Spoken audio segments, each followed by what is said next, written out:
Off their race, a very good start, but balking soon after was Perfect Sparkle and dropped 4 behind them. Running out in front is Ariana's Tour. Coming through on the inside quickly, Super Diva. Sipping History in the centre. Over on the inside, Cayenne Kiss, and nudging up is Deanna over on the inside of out wider on the track, Pageant Queen as they settle into stride. The trailer is Perfect Sparkle, and now settling with the lead, Super Diva by a length and a quarter, Deanna and Sipping History.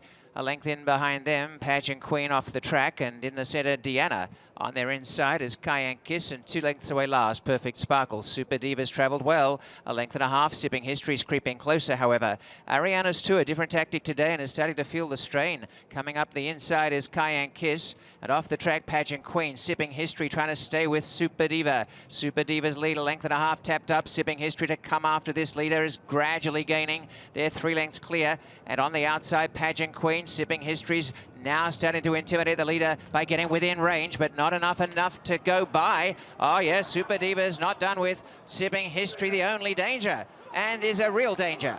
Sipping History working overtime, but Super Diva, who looked $1 million in the post parade, is going on and will win the Victorian Queen Stakes.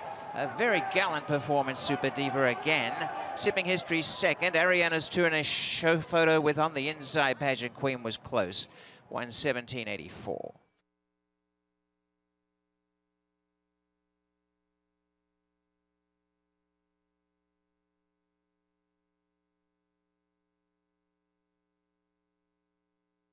Cents of the try, 16.95.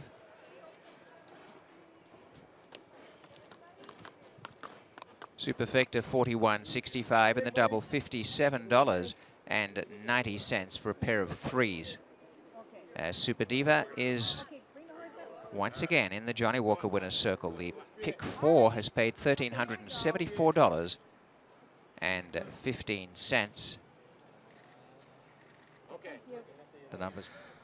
Victorian Queen goes to Super Diva. That's back-to-back stake wins for this one. And Jose Campos is very happy to get the mount back. And Steve Cherkop has done a great job with this horse. Now a horse that is a multiple stakes winner at the age of 2, which is very difficult to do. Jose, you picked up the mount with this horse last time out. So you got the win. You went right to the front. Today it looked like you had a bit of a challenger from the 2 bag horses. First of all, let's go to the start. Were you happy with how the horse got out of the gate? And just take us through the trip from your perspective. Like last time, the filly broke in front by himself. So I say to Steve, I don't want to change nothing today. The filly ran hard last time, so we're gonna do the same.